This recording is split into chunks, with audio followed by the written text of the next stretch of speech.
علیکم، میں امداد سمرو۔ پاکستان میں آمریت نافذ ہو چکی ہوئی ہے یا نافذ ہونے جا رہی ہے؟ چین کا ماڈل اپلائی کیا جائے گا یا اپلائی کیا جا چکا ہوا ہے؟ یعنی چین کے طرز پر اظہار رائے کی آزادی کو کچلنے کا بندوبست، اور جو پاکستان میں ہو رہا ہے کیا چین میں بھی بالکل ایسا ہی ہے؟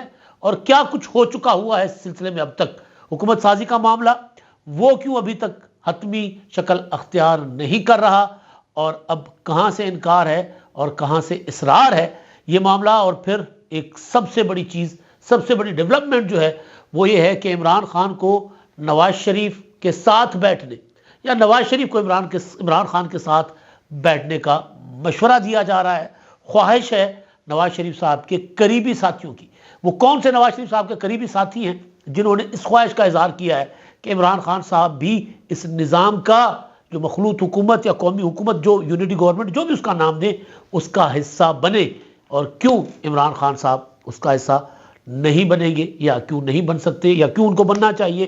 یہ سارے معاملات آج، کیونکہ حکومت سازی کے حوالے سے طرح طرح کی خبریں آپ تک پہنچ رہی ہیں، اور آج پھر پیپلز پارٹی اور مسلم لیگ نون کے جو کمیٹیز ہیں انہوں نے بیٹھنا ہے۔ آج سپریم کورٹ میں بھٹو شہید کا ریفرنس تھا، اور بلاول بھٹو زرداری اپنے کمیٹی کے ارکان کے ساتھ، جس میں مراد علی شاہ صاحب تھے، قمر زمان کائرہ صاحب تھے، اور دیگر ارکان تھے، ان کے ساتھ وہ سپریم کورٹ میں گئے ہوئے تھے، اور پھر سپریم کورٹ سے باہر نکلے، انہوں نے میڈیا کے ساتھ گفتگو کی، اور پھر وہ جو خبریں جتنی بھی آئیں وہ سب پر وہ پانی پھیر کر چلے گئے۔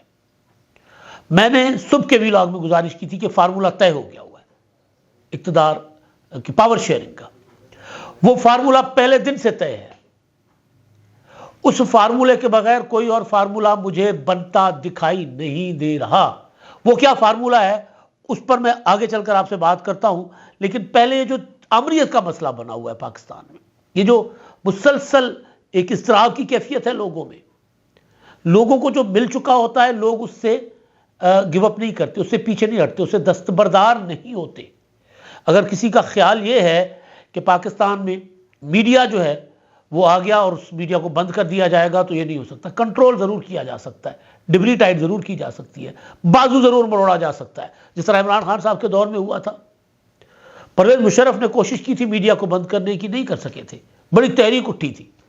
3 نومبر کو جب پرویز مشرف نے 2007 کو جب ایمرجنسی پلس لگایا تھا، جب آئین توڑا تھا، اور جس میں ان کو سزائے موت ہوئی، سنائی گئی، اور پھر وہ برقرار رہی، وہ سزا یافتہ کے طور پر، غدار کے طور پر وہ اس وقت جانے جاتے ہیں۔ یعنی پاکستان کے آئین اور قانون کے مطابق پرویز مشرف، جو پاکستان کے آرمی چیف بھی رہ چکے ہوئے ہیں، قابض صدر تھے، جنہوں نے 9 سال سے زیادہ حکمرانی کی تھی، وہ پرویز مشرف جو ہیں وہ عامر ہونے کے باوجود میڈیا پر پابندیاں اس طرح لگا نہیں سکے تھے، لگائیں لیکن چل نہیں سکی تھی، اٹھانی پڑی تھی ان کو، یا ان کے بعد آنے والوں کو اٹھانی پڑی تھی۔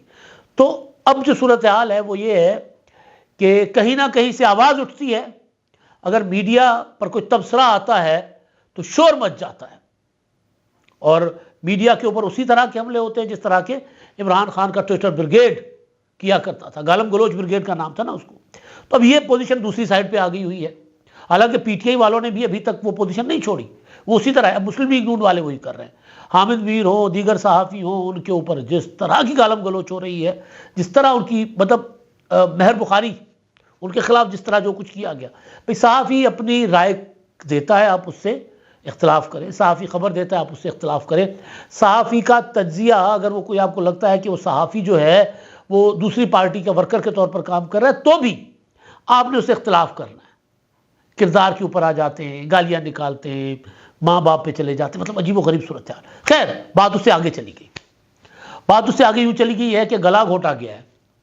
پچھلے 3-4 دن سے سسک کر وہ جو ہے اپنا ایکس ٹویٹر وہ چل رہا ہے، کئی گھنٹے بالکل ختم، بند ہوتا ہے، سانس نہیں آتی، پھر تھوڑی دیر کے لیے چلایا جاتا ہے، پھر بند کر دیا جاتا ہے۔ یعنی اگر کوئی عدالت میں جائے، یعنی اگر کوئی آواز اٹھائے تو اس کو کہا جائے کہ بھائی ہم نے تو بند نہیں کیا، یہ تو انٹرنیٹ کا ایشو ہوگا، تو صاف چھپتے بھی نہیں، سامنے آتے بھی نہیں، وہ والی صورتحال ہے۔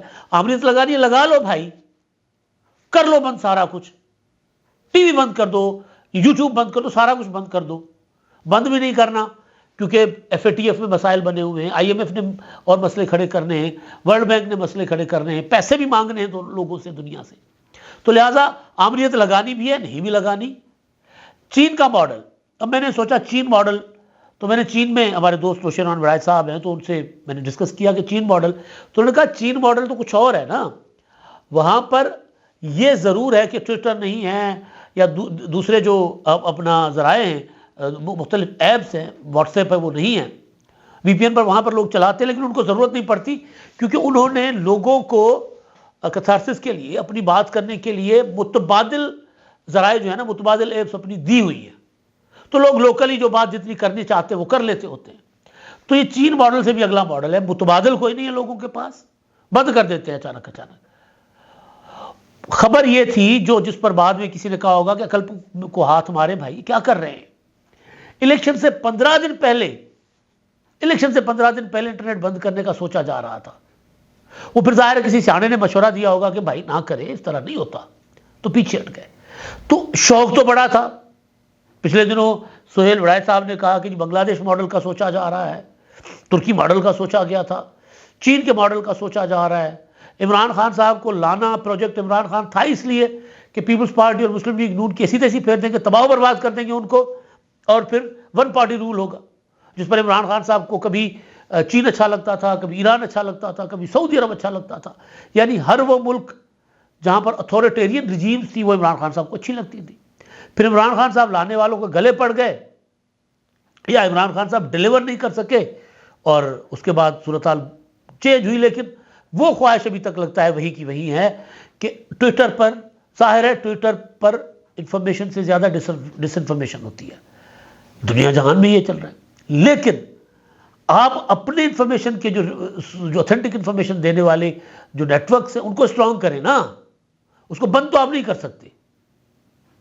مطلب یہ ایسے ہے کہ جیسے لاہور میں بسنت بند کر دی کیونکہ دھاتی ڈور بند نہیں ہوتی تھی, شیشے والی ڈور بند نہیں ہوتی تھی.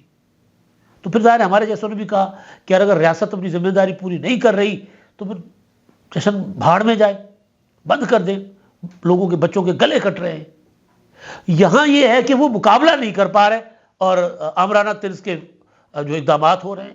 خیر, اچھا اب کیونکہ ساری یہ جو کنفیوژن ہے, ساری بے یقینی, غیر یقینی, یہ جو کیا سارائیاں, خطرے کہ کہیں مارشل لا تو نہیں لگنے لگا, ایمرجنسی تو نہیں آنے لگی, کیا ہونے لگا ہے, ٹویٹر کیوں بند ہو گیا ہے, ایکس کیوں کام نہیں کر رہا ہے, سارے کچھ اچانک انٹرنیٹ کی سپیڈ سلو کیوں ہو جاتی ہے, وہ سب کا حل جو ہے نا وہ یہ ہے کہ فوراً حکومت سازی کا عمل مکمل ہونا چاہیے. مگر رکاوٹ کون ہے؟ وکٹری اسپیچ کرنے والے, جنہوں نے وکٹری اسپیچ کی تھی 9 فروری کو 50 یا 60 سیٹوں پر میاں نواز شریف صاحب کی مسلم لیگ نون. فارمولا پہلے دن سے طے ہو گیا تھا. پیپلز پارٹی نے کہا کہ بھائی ہم آپ کے ساتھ, ہم سے لکھوا لیں, گارنٹی لے لیں, ہم آپ کو ووٹ دیں گے, آپ کی حکومت کو ڈیسٹیبلائز نہیں ہونے دیں گے, کابینہ کا ایسا نہیں بنتے. یہ کہہ رہے نہیں آپ کابینہ کا ایسا بھی بنے. مطلب اس سے بہتر آئیڈیل سچویشن کون سی پولیٹیکل پارٹی کے لیے ہوگی کہ 90-92 سیٹوں پر آپ کو اتحادی جو ہے جس کے پاس اپنا 90-92 نہیں بلکہ 75 سیٹیں رہ گی نا, یا 80 کر لیں, 80 سیٹوں کے اوپر آپ کو 54 سیٹوں والی پارٹی کہہ رہی ہے کہ ہم وزارتیں نہیں لے رہے, ووٹ لے لیں, ہم پارلیمنٹ کے عہدے لیں گے, آئینی عہدے جس کو کہتے ہیں, ہم حکومت آپ سے شیئر نہیں کر رہے, ہم حکمران سرکاری بینچز شیئر کریں گے. پھر خبریں آتی ہیں بیچ بیچ سے, اور میں نے بار بار کہا ہے کہ خبریں ٹھیک نہیں ہیں. پھر خبریں اچانک آ گئی, پرسوں خبر آ گئی کہ پاور شیئرنگ فارمولا طے ہو گیا, پیپلز پارٹی کابینہ میں بیٹھنے پر راضی ہو گئی.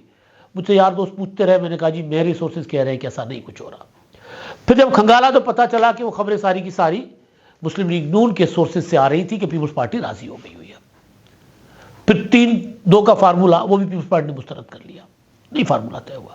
بلاول بھٹو زرداری صاحب نے پرسوں ٹھٹا میں کھڑے ہو کے بھرے جلسے میں کہا ہزاروں لوگوں کے سامنے کہ ہم حکومت کو ووٹ ضرور دیں گے لیکن ہم کابینہ شیئر نہیں کریں گے, وزارتیں نہیں لیں گے. آج پھر بلاول نے بات کی اپنے نانا کے جو عدالتی قتل کے اوپر اور دیگر معاملات پر بھی, لیکن جب ان سے سوال ہوا حکومت سازی کا کہ کیوں تاخیر ہو رہی ہے, کیوں غیر سنجیدگی ہے, تو انہوں نے کہا میری طرف سے بالکل بھی غیر سنجیدگی نہیں ہے, جن کی طرف سے ان سے پوچھیں. نون لیگ کی طرف اشارہ کیا. انہوں نے کہا کہ جی میرا موقف جو پہلے تھا میں ابھی بھی اس پر قائم ہوں, ڈٹا ہوں اس موقف پر کہ کابینہ کا حصہ نہیں بنوں گا. وہ یہ کہہ رہے ہیں کہ جی میں ووٹ دے رہا ہوں مسلم لیگ نون کو اپنی شرائط پر دوں گا. کیا شرائط ہے؟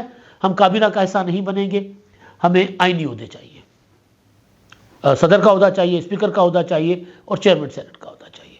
اور میں بار بار کہہ رہا ہوں کہ جس طرح مسلم لیگ نون پیپلز پارٹی سے زیادہ ووٹ ہونے کی وجہ سے وزیر اعظم کے امیدوار اپنا لا رہی ہے, بالکل اسی طرح پیپلز پارٹی کا جو الیکٹورل کالج ہے پریزیڈنٹ کا, صدر کا, اس میں پیپلز پارٹی کا نمبر مسلم لیگ نون سے زیادہ ہوگا. اسی طرح چیئرمین سینٹ کے لیے پیپلز پارٹی کا نمبر مسلم لیگ نون سے سینٹ میں زیادہ ہوگا. تو یہ دو عہدے تو پیپلز پارٹی اسی فارمولا کے تحت کلیم کر رہی ہے کہ بھائی ہم ذرا آپ سے نمبر میں زیادہ ہیں تو یہ ہمیں دے دیں. رہا اسپیکر تو ہم آپ کو وزیر اعظم کے لیے ووٹ کر رہے ہیں, آپ ہمیں اسپیکر کے لیے ووٹ کر دیں. تو یہ ادلا بدلی ہو جائے گی, ہم آپ سے کابینہ نہیں لے رہے کیونکہ ہم آپ سے 2 عہدے اور لے رہے ہیں, تو ہم کابینہ نہیں لے رہے, لہذا آپ کابینہ میں بیٹھ جائیں. تو مسلم لیگ نون جو ہے وہ حوصلہ کرے, ہمت کرے, پیپلز پارٹی کو کابینہ نہیں شامل ہو رہے نہ ہوں, اب تمام منسٹریز امپورٹنٹ اپنے پاس یا اپنی دیگر اتحادیوں کے پاس رکھ کر اپنے منشور پر عمل کرے, کود پڑے. مطلب اس سے آئیڈیل سچویشن کیا ہوگی ایک پولیٹیکل پارٹی کے لیے کہ اتحادی اقتدار میں شیئر کے لیے وزارتیں لینے کے لیے بلیک میل کر رہے ہوتے ہیں, یہاں اتحادی کہہ رہے ہیں کہ نہیں جی ہمیں نہیں چاہیے وزارت, آپ رکھ لو, آپ پرفارم کرو, ہم آپ کے ساتھ ہیں. اور میں آپ کو ایک بات بالکل وضاحت کے ساتھ کہہ دوں کہ اگر پیپلز پارٹی صدارت, چیئرمین سینٹ اور اسپیکرشپ لے گئی نا تو پیپلز پارٹی اس حکومت کی سب سے بڑی ضامن ہوگی کہ 5 سال پورے کرے. کیونکہ اگر پیپلز پارٹی نے اس حکومت کو ڈیریل کیا, حکومت ادھر ادھر ہو گئی, اسمبلیاں ٹوٹ گئیں, تو پھر آصف زرداری جو ہے وہ 5 سال کے لیے صدر نہیں ہوں گے. پھر انتخابات ہوں گے, پھر نیا الیکٹورل کالج بنے گا, اور پھر پیپلز پارٹی جو ہے وہ صدارت کی دوڑ سے باہر ہو جائے گی. لازمی تو نہیں ہے نا پیپلز پارٹی اتنی سیٹیں لے کر آ جائے یا مسلم لیگ نون جیت کر آ جائے, پھر کوئی اور کھلاڑی ہوگا. تو مسلم لیگ نون کے لیے بڑی آئیڈیل سچویشن ہے. اور آج کوئی ہوگی اپنا ان کی کا اجلاس ہوگا, اور کبھی امکان یہ ہے کہ کل تک یہ معاملہ فائنل ہو جائے گا اور مسلم لیگ نون اپنی پوزیشن سے پیچھے ہٹے گی, اور مسلم لیگ نون کو پیپلز پارٹی کو وزارتیں دیے بغیر حکومت بنانی پڑے گی, یا پھر یہ ہے کہ مسلم لیگ نون اپنی اس وکٹری اسپیچ سے پیچھے ہٹ جائے نواز شریف صاحب کی 9 فروری والی, اور کہہ دے کہ جی پی ٹی آئی آ کر حکومت بنائے, ہم نہیں بناتے. اس صورت میں کیا ہوگا؟ بلاول بھٹو نے کہا کہ جی مجھے خطرہ نظر آ رہا ہے. پھر اگین ایک مارچ اللہ, ایک آمریت, وہ یہی کہہ رہے ہیں کہ جی ہم اس لیے نون لیگ کو سپورٹ کر رہے ہیں اور اس لیے چاہتے ہیں کہ جلدی حکومت سازی کا عمل مکمل ہو تاکہ ملک میں انتشار نہ ہو, جمہوریت کو اور سیاسی عمل کو نقصان نہ پہنچے. اب ایک اور چیز بڑی اچھی ڈیولپمنٹ ہے, کاش یہ پہلے ہوتی, کاش وہ پہلے یہ ہوتا کہ جناب پی ٹی آئی جو اب سنی تحریک بن گئی ہے, ان کے ارکان سنی تحریک میں چلے گئے ہیں, تو ان کو کہا جاتا کہ جی آپ کے پاس میجورٹی, آپ حکومت بنا لیں. تو اگر یہ پہلے ہی آفر پی ٹی آئی کو کی جاتی اور یہ حکومت بنانے کی کوشش مسلم لیگ نون نہ کرتی, تو امکان تھا کہ پی ٹی آئی جو ہے حکومت بنانے کے چکر میں پیپلز پارٹی سے رابطہ کر لیتی اور مسلم لیگ نون اس جھنجھٹ سے بچ جاتی جن کو لگ رہا ہے کہ جی ہم مصیبت میں پھنس گئے. اور اندر کی خبر یہ ہے کہ اتنا شوق چڑھا ہوا ہے مسلم لیگ نون کے جو قائدین جو مذاکرات میں ہیں اور جو مشاورت میں ہیں دونوں طرف, ان کو کہ وہ ہر صورت چاہتے کہ حکومت بنائیں. باہر اگر کہتے ہیں نہیں پی ٹی آئی بنا لے, پی ٹی آئی بنا لے, ہم نہیں بناتے, لیکن اندر وہ یہی چاہتے ہیں کہ حکومت وہ بنائیں. اس لیے پیپلز پارٹی کو انگیج کیا ہوا ہے, ورنہ پہلے دن کہتے تھے جی پیپلز پارٹی وزارت شیئر نہیں کر رہی, ہم نہیں بیٹھ رہے, ہم جا رہے ہیں, بنا لے جس نے بنا لی حکومت. اب ایک اور چیز ہوئی ہے, عرفان صدیقی صاحب نواز شریف صاحب کی تقریر لکھتے ہیں, نواز شریف صاحب جو بولتے ہیں وہ عرفان صدیقی کے خیالات ہوتے ہیں, یہاں تک کہ عرفان صدیقی صاحب نے کہا ہے کہ جو ووٹ کو عزت دو کا نعرہ میرا تھا, میں نے بنایا تھا. ان کا ایک آرٹیکل ہے, لمبا آرٹیکل ہے, عمران خان صاحب کی سیاسی جو ہے وہ غلطیاں اور ان کی ہٹ درمی اس کے اوپر ہے, لیکن انہوں نے ایک خواہش کا اظہار کیا ہے, اور وہ یہ خواہش ہے کہ میں اس کا ایک حصہ پڑھتا ہوں. ایسے پی ٹی آئی جو اپنے پروں سے 9 مئی کے گرد و غبار جھاڑ کر نئی اڑان بھرتی, یعنی یہ جیت کے بعد 90 سیٹوں, بلکہ میں شروع سے پڑھ لیتا ہوں نا جو یہ پیرا ہے, 90 سے زائد تحریک انصاف سے جڑے آزادوں کی جیت ہر اعتبار سے ایک بڑی کامیابی ہے. اس کامیابی کی کوکھ سے ماضی کے کثافتوں سے پاک ایک نئی پی ٹی آئی جنم لے سکتی تھی. ایسی پی ٹی آئی جو اپنے پروں سے 9 مئی کا گرد و غبار جھاڑ کر نئی اڑان بھرتی, رونق زندہ بنا شہزادہ خوش جمال اعلان کرتا کہ انتخابی عمل پر شدید تحفظات کے باوجود میں ملک اور قوم کی خاطر نتائج کو تسلیم کر رہا ہوں, نو منتخب ارکان وسیع تر قومی مفاد کے پیش نظر اپنے مثبت کردار کا تعین کریں، تمام تر تلخیوں کو بھلا کر پائیدار حکومت کے لیے دوسری جماعتوں سے ہاتھ ملائیں تاکہ ملک سیاسی استحکام سے ہمکنار ہو اور عوام کو مسائل کی جہنم سے نجات ملے۔ مگر ایسا نہ ہوا، ظاہر ہے خواہش ہے، خواہش یہ خواہش صرف یہ نہیں ہے کہ اس نے نہیں کیا، یہ اب بھی خواہش ہے کہ پی ٹی آئی ساتھ بیٹھ جائے۔ اگر پی ٹی آئی ساتھ بیٹھ جاتی ہے تو پھر گورنمنٹ اسٹیبل ہوگی، پھر مسلم لیگ نون جو ہے وہ ظاہر لیڈ کرنے کی تو پوزیشن میں شاید نہیں ہوگی، لیکن سوال یہ ہے کہ اگر پی ٹی آئی بیٹھ جاتی ہے، وہ کلیم کرے گی کہ وزیر اعظم ہمارا بنے، تو پھر کیا نواز شریف صاحب یہ مانیں گے کہ پی ٹی آئی کا وزیر اعظم ہو؟ تو یہ جو خواہش ہے عرفان صدیقی صاحب کی نواز شریف کو اور عمران خان کو ساتھ بٹھانے کی، خواہش اچھی تو ہے، مگر کیا یہ خواہش پوری ہوگی؟ اس پر کوئی عملی قدم اٹھایا جائے گا؟ یہ معاملہ آرٹیکل تک ہی رہے گا، مضامین تک ہی رہے گا۔ اب تک کے لیے اتنا ہی، اللہ حافظ۔